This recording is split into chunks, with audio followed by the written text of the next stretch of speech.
Hi, welcome to the Shepherd Podcast. I'm your host, I'm Pastor Chris. The podcast is a way to help you get to know some people here at Shepherd of the Hills at our church, school, and childcare. So many wonderful people that make up our Shepherd family. And today I'm really delighted to introduce to you a member of our church, Craig Cannon. Craig has done some very interesting things in his life and also as a part of our church, including mission trips to Haiti. And so Craig has some great experience to share with us today, and I'm looking forward to you getting to know him better. Welcome to the podcast, Craig. Thanks. It's great to be here. Now, you've been a part of the church how long? We moved here in 2002, so we joined the church in March of 2002. We arrived, and about a week later, we said we'd like to join. Yeah? And where did you come from? I was stationed in South Carolina before here, Maryland before that, and I'm originally from Connecticut, ESPN's home, Bristol, Connecticut. So, that's right. Yeah. Very good. So let's talk a little bit about the new thing you're doing at the church. You've recently started a Bible study group, a men's group. Yes, it's called Connected, a men's group study. We meet on Tuesdays at 6:30 for kind of food and fellowship. I pretty much make a bowl of soup for everybody who wants one, and we just socialize about the week. And then about half an hour in, we open up a book and start reading chapter by chapter and just discussing things as we move through the various books. Mm-hmm. What motivated you to start a group? I think COVID and the year of being disconnected was really the driver for why I thought we needed to have more connection, hence the name. Thanks, Pastor Andy. He's the one who gave me the idea in one of his sermons. But having a little bit more connection to one another, a little bit more connection to the church universal throughout time. And so that was really the idea there. Okay. What are you studying? Right now we're starting with Mere Christianity. My hope was that in week 1 we would get through the preface and the foreword, and on the third week we're finally through the preface and the foreword and starting the first chapter. The design is to go as quickly or as slowly as the material takes us and the conversation takes us. And no homework needed, so nobody has to come prepared. And so as a result, we read through it as a general rule all together and then just discuss topics that jump out at us through the reading. Is that an interest of yours, C.S. Lewis? Big fan of C.S. Lewis. Yeah. I've been... I actually picked this book to start it because I figured when I started it, I would have the opportunity to control the narrative a little more. And there was a men's group I was involved with in Maryland, and we had done C.S. Lewis's Mere Christianity, and that would have been in the mid-'90s. Okay. And I thought it was a fantastic book in its accessibility, right? It's a really easy read, brings up some really interesting, difficult concepts in a way that's kind of easy for someone like me to comprehend. So I think the average person to comprehend. I've always found C.S. Lewis's stuff to be pretty deep, so I'm impressed you guys are taking on one of his works. Well, this was originally a bunch of radio talks on BBC, so I think it's a little bit easier to read than some of his other things. Yeah. Although any of his works, whether it's Screwtape Letters, my favorite from him is The Great Divorce, which is a fantastic idea of how incomprehensible it is for us, the believers, to not understand why someone would keep whatever's keeping them from God. Yeah. So he does have some deeper things. I just think that this brings some concepts in some pretty digestible, bite-sized pieces. Yeah. You mentioned you grew up in Connecticut, in the world where ESPN is now. Yes. Yeah. Was your faith a big part of your upbringing? So it was. I wasn't actually raised a Lutheran. I was raised Methodist. My mother and my grandmother were very connected to the church. My dad, not so much. And my grandmother was a huge influence in my life before she passed, and my mom, of course. And so I remained a Methodist until I met Debbie, And then we would alternate weeks going to a Methodist church and a Lutheran church, and eventually I realized, I think that's where I belong. I think that more aligns with, even the parts that are uncomfortable for me are more aligned with what I believe a right interpretation of Scripture would be. Yeah. Do you recall what were any of the things that stood out to you about the Lutheran church that you really liked? Wow, I've got to think back to the early 90s and what it was that drove me there. I think the emphasis on grace is an important thing. Within the Methodist Church, there is a bit of, not necessarily a works-based salvation, but there is an emphasis more on kind of the works and how they manifest in the faithful. I found that I heard a lot more about the grace of God, and it was probably something that was a good thing for me to hear in my 20s, right? You know, as a 20-year-old, and you're out looking at the world, and nothing in the world is perfect, and where you fit in the world and everything else, and kind of the understanding of the idea of God's love for everyone in spite of whatever it was that they have or will do. Yeah. It's a very comforting piece. Pardon me. Very comforting piece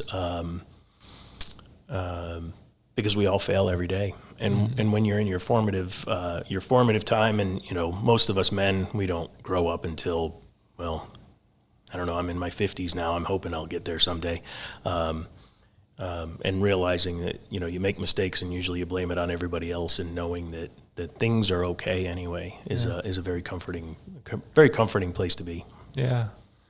We're recording this the week leading up to Christmas. I was looking at the John 1 reading, preparing for the Christmas Day sermon, and it talks about grace upon grace, and that just stood out to me, and how we could all always use reminders that God gives us. He just showers His grace upon us, and He calls us to be people of grace as well. So I think that's a concept we can never hear too much. Never. Yeah. Now, growing up in Connecticut, was that your entire upbringing, like through high school? We moved into the house that my parents still live in when I was 3, and I lived there till I was 18.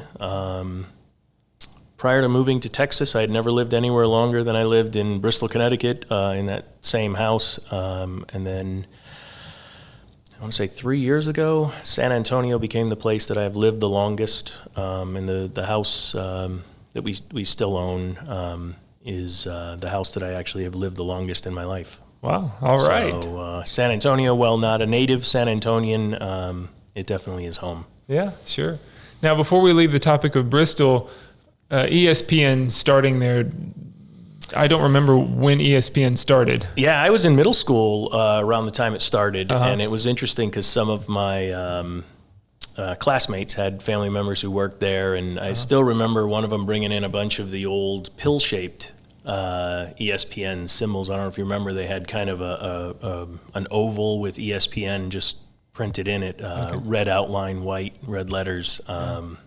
So it is kind of interesting when I look back and think, here was this, you know, small building, well, smallish building with a couple of satellite dishes, and now it rivals anything you'll see. You know, when I go home to visit my family, it's, you know, multiple compounds with various buildings on site and satellite dishes for days. Wow. Yeah, that is the place that pretty much everybody associates with Bristol, Connecticut. Yeah. Yeah. Now, after Bristol, where did life lead you? So going through high school, I knew I wanted to go in the military. I joined the military at 18 and a half. The only reason I didn't go in at 18 in about 2 months was they wouldn't let me in for 6 months after I graduated. I think they knew I was a sure thing, so they scheduled me for a little farther out in case somebody dropped out and they could move me up. So November of 87, I arrived here in San Antonio. Much different experience than arriving here a bunch of years later. People didn't yell at me when I got here in 2002. And prior to that, with 2 exceptions, I had never really been more than a 4-hour drive from my home. Really? Yeah, Pennsylvania to Maine was about the extent of my travels. Yeah. My brother had gone into the Army, and we went to visit him in North Carolina one time. And when I was real little, we had gone to see my uncle in Florida and went to Disney World and NASA. But other than that, I had never really been more than 4 hours from my house. I'd flown on a plane once. Yeah. It was always, you get in the car and tote the camper behind, and that was the extent of travel. Yeah. And then you've traveled quite a bit since then. You made up for lost time, right? I have. Right now, I've been to 40, I think last count I was on 41 of the states and 5 continents. And I'm trying to remember, I can't remember how many countries I've been to, but I've been to Europe, Middle East, and Asia. So Middle East and Asia, of course, being one continent. Yeah. Australia, and North and South America. Okay. So I still have Africa and Antarctica to go. I guess that's future planning. Yeah, I want to hear about that Antarctica trip when you plan that. Yeah.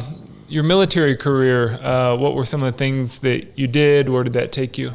So I did about 22 years military service, and then it was time to get out. And they say, when it's time to get out, when it's time, and it always sounded crazy. And when it was time to retire, it was I knew it. How do you know? There was just a feeling of completion almost. Okay. Right. It was this chapter is done, and it's time to transition. I like to tell people that I decided to retire because I couldn't hold my tongue in meetings anymore, but that wasn't really the case. I still could. Whether I chose to or not was always in question. But I finished out as a military planner, and I kind of continue as a military planner as a contractor today. Okay. But it gave me the opportunity to see the world. It gave me the opportunity to experience things that I would never have experienced, I think, if I had just stayed in Bristol, Connecticut. Growing up, we were the third non-Catholic family in the neighborhood. Oh, really? Yeah. I knew of the Jehovah's Witnesses because they would come by. There was a concept of Mormons, but I don't think I had ever seen one. Not a lot of Baptist churches, a lot of Catholic churches, Methodist churches, Anglican churches, a couple of Lutheran churches.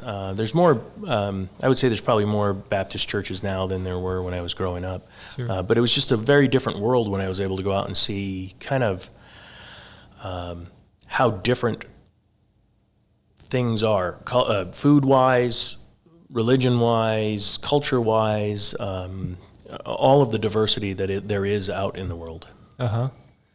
Can you think of any experiences in, let's say, your military career when your eyes were really open to, wow, this is, it's a big world out there? Yeah.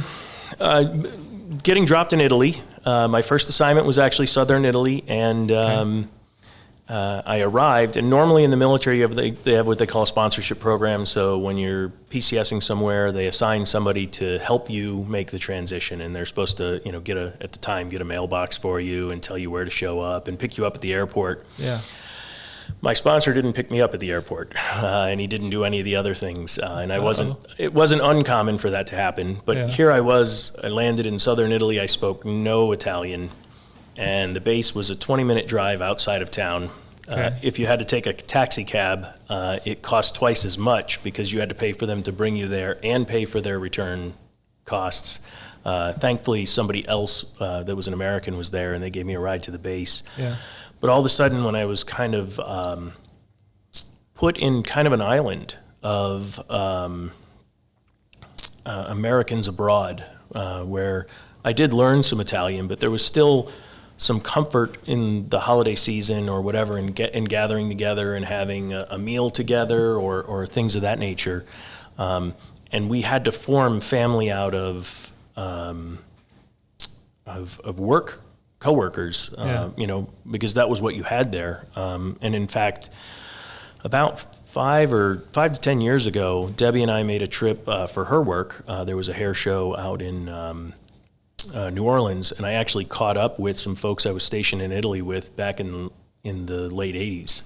And one of the folks we were traveling with was just super surprised. They're like, you haven't seen him since the 80s, and you're going to go out to dinner with him. I'm like, well, yeah. What else would you do? I mean, that's kind of the bonds that get formed and the things that you see. Yeah. I would say one of the other things was I had never really seen a desert until I got to Saudi Arabia. Oh, okay. Yeah, And, there's a desert. That's a desert. Yeah. Even looking at it, comparing it to, I've gone out to, say, Las Vegas. Even the desert in Las Vegas, you see Joshua trees and scrub, sagebrush and things. Yeah. Far less in the middle of Saudi Arabia. And I actually had a sandstorm that shut down the roads on the first full day I was in Saudi Arabia. Oh. So it was kind of eye-opening that, the diversity of climate and, there, of course, culture, and life surviving. You see the different spiders or birds or whatever that actually exist in spite of such Spartan conditions. Mm-hmm. Any places that you visited where you thought, ooh, I would not want to come back here? Wow. I've generally found something good about most everywhere that I've been. I didn't care for Iraq as much as some of the other places. That was the hottest and coldest that I had experienced, even including Saudi Arabia. Hottest and coldest? Hottest and coldest, the hottest to coldest transition that I experienced was in Baghdad. Really? We had a day in August that was, I'm sorry, not in August. Yes, in August. That was over 130. And I didn't realize at the time it was 130. I woke up to go to church, and I was working nights, and so I woke up, the Protestant liturgical service was at 1 p.m, so I would wake up and go to church, and I remember walking and feeling like I was melting. And that night I found out that we had reached above 130, and I was like, wow. And really? About 6 weeks later, we had a night that dipped down into the upper 30s. Wow, what a contrast. Yeah, and it was just kind of some of the craziest things, especially working at night, because working overnight, I could step out of the building that I was working in and kind of see the temperature change in the middle of the night, as it was so radically different, right? Wow. An almost 100-degree temperature change in about 6 weeks. That's incredible. Yeah. Yeah. Whenabouts were you in Iraq? 06. 06. So that would have been, about 3 years after the war began, Saddam fell? Yes. Yeah. Yeah. What was it like there at that time? So I was pretty much confined to base. Okay. It was interesting. A lot of times you'll see pictures of this big palace in the middle of kind of water. It was Al-Fa Palace. I happened to have the opportunity to work there. I actually lived in a trailer and worked in a palace, which was kind of neat. How about that? It was still there were skirmishes that went on. It was primarily fighting with folks who were fighting against the Iraqi government at the time and trying to stabilize the country. Yeah. For me, it was more a steady routine. I never had to go outside of the base, so I was never one of those that had to armor up and head out and worry about getting shot at and shooting back as a general rule. Yeah. But it was an interesting time, an interesting experience, just to see all of the things that go on in the world. Yeah. We really have a sheltered view in America of what the world is like. We kind of think of the world as what kind of we are, or the European vacation we happen to take, or the resort in Mexico that we happen to go to, where everything seems to be like it is here.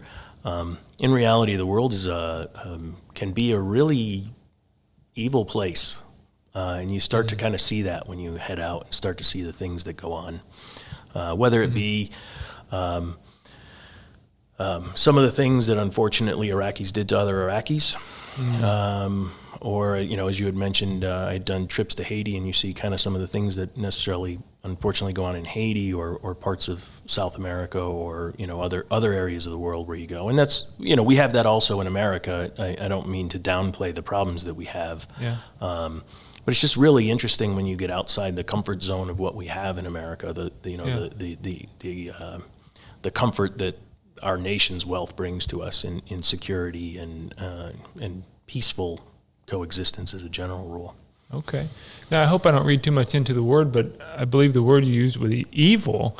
You didn't just say the world's a hard place or a bad place, but you said evil, and that, to me, has some pretty significant connotations to it. You know, we talk about good and evil and in the spiritual realm, God and the devil. Yeah. I mean, you chose the word evil. Yes.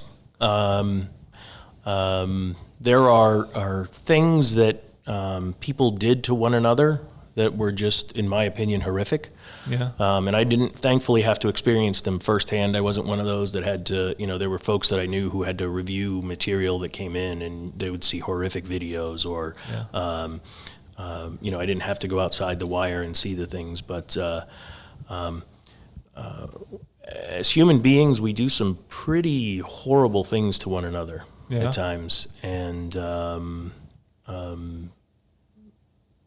in many ways, faith makes it a little more comforting.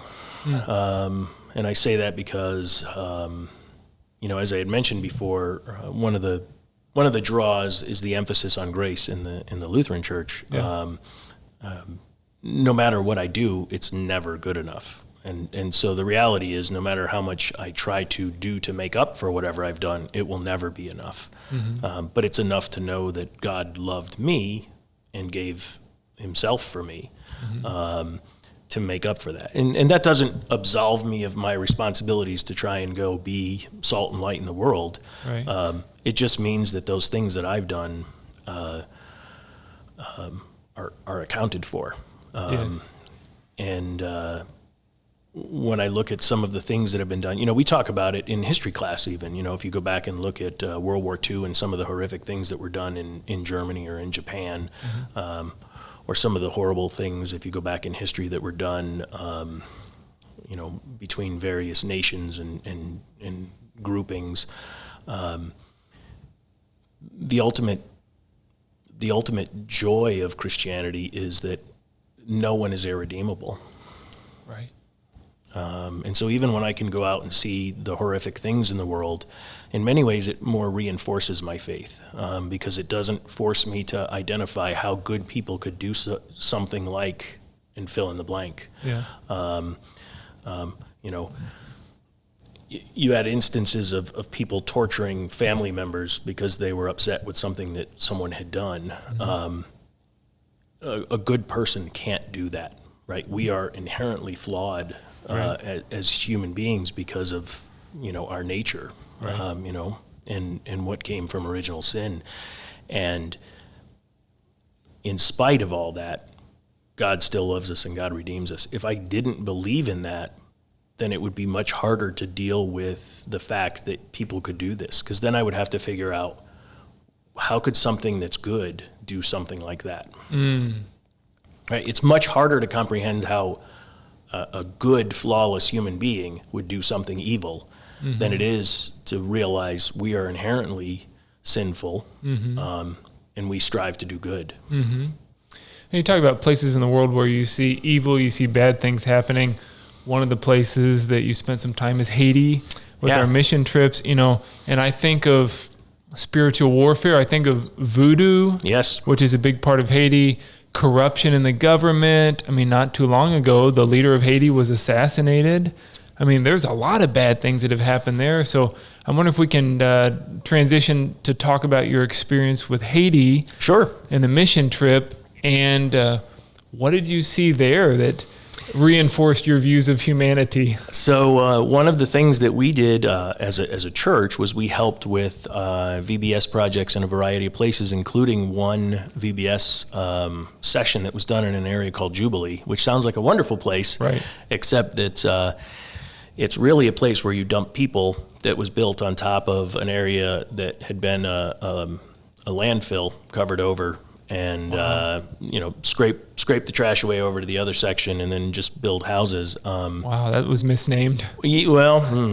So there was a voodoo yard there, and the folks we were working with actually had seeded a church like 2 buildings down, mm-hmm. Which was kind of neat. And as we approached it, it was interesting because the first year we went, as we approached it, there was a woman from the neighborhood who came out and was cursing us. Cursing you? Yeah. Like not saying like bad voodoo, words, but putting a curse on you. Putting a curse on, yeah, like calling for a curse on us. And how could you tell that she was calling for a curse on you? Mostly we could tell because our translators were telling us what was going on. Okay. But you could clearly see that she was talking in our direction more than talking to us. Much the way if someone were to come into our worship service and see a bunch of us praying, they would say, oh, well, they're clearly not talking to one another. They're talking, Okay. So she came out and was actually cursing us. And interestingly enough, as I recall, a year or two later when we came back, she was one of the members of the church. Really? Yeah, my understanding is that she had joined the church. Any idea how that happened? I think it was just the influence of the church in the area and the way that the Spirit of God moves when these things happen. That was my understanding. I never actually saw the woman again. Yeah. But yeah. Yeah, God can do great things. He does. Yeah. In spite of us. Yes. What were some of the joys of your work in Haiti? Well, as you know, I love food, so it was great to experience some of the Haitian cuisine, which is a little different than most of the Caribbean cuisine in that it's kind of French-based. So many of the same spices, just more French than a Spanish preparation. Okay. So that was neat. Working with the folks was fantastic. The love of life that you see in the Haitians, in spite of how little they have, is awe-inspiring.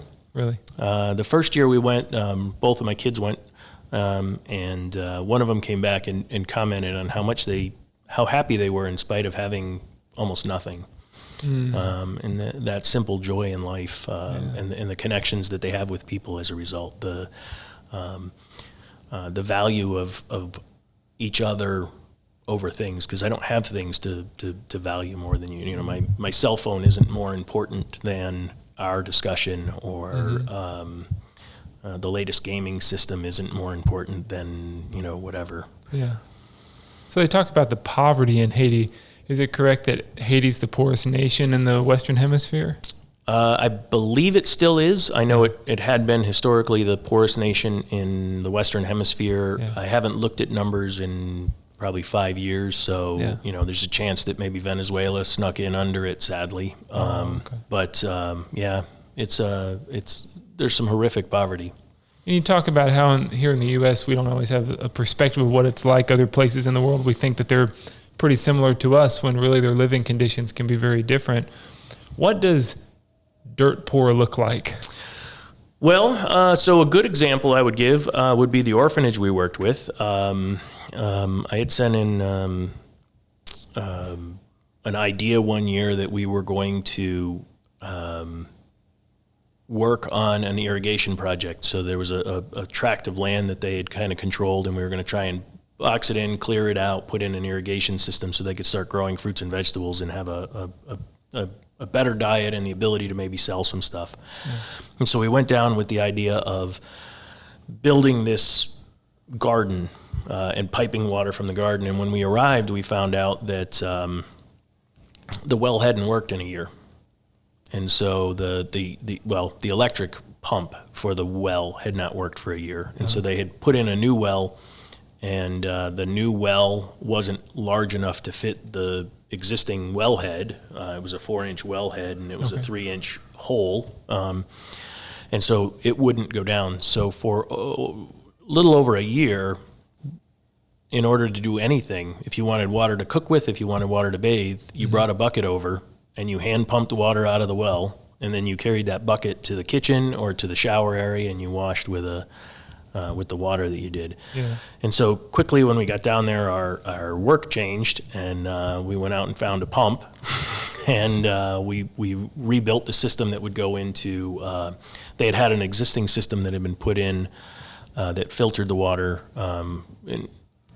to make it drinkable. Mm-hmm. And so not only did they have water for showers, but also clean water to drink, as opposed to the standard water that you'll get, which is not good for drinking. And I found that out when I got a small little bit of water from the lip of a bottle of beer. And I was pretty violently ill the next day from just a few drops of water from the edge of the bottle. Really? Yeah. Wow, just a little bit. So these were kids who were lucky enough to be in the orphanage because their parents had given them to the orphanage, and some of them would come and see them. But they were lucky enough to only have to pump water for a year because they didn't have that. But you would see people who just had all but nothing. Yeah.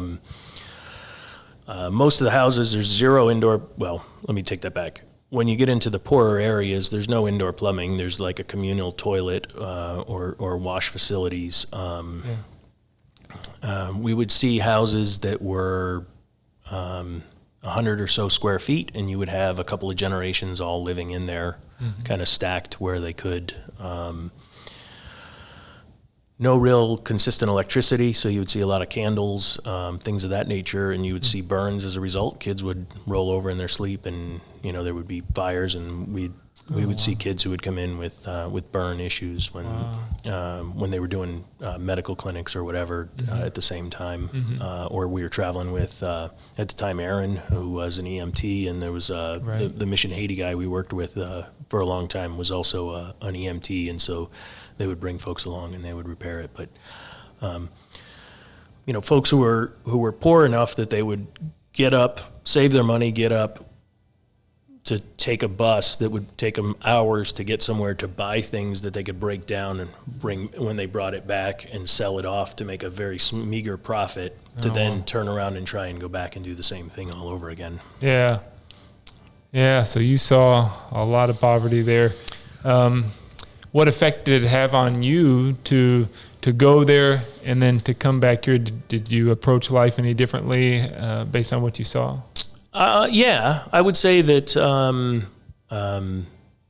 the reinforcement of kind of my idea that my parents had always instilled in me that you should be happy with what you have, kind of a thing. Yeah. When all of a sudden you go and you see someone with nothing who is just happy to spend time with you,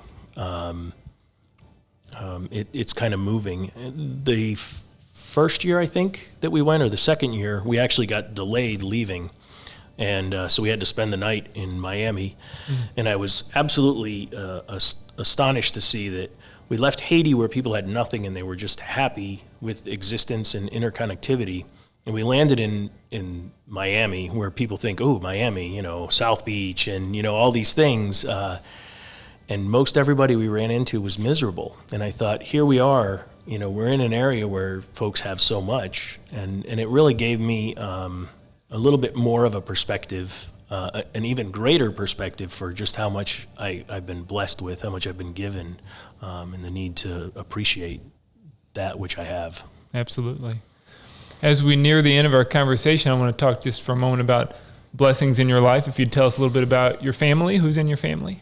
So I've been married to Debbie since 2002. We met in 2000 on my second assignment, and that was an absolute blessing. I was planning on getting out of the military. When I left Italy, there was no way I was staying in, and so I tried to get closer to home, and I got assigned to Maryland, where I met Debbie. I always wanted to get stationed back in Europe after I realized maybe I was getting in trouble because I was doing dumb things. And I could never get back to Europe, and so I tell people it was the best and the worst thing that I ever did. It was the worst thing because by leaving Europe, I could never get back assigned to Europe. But had I never left Europe, I never would have met Debbie.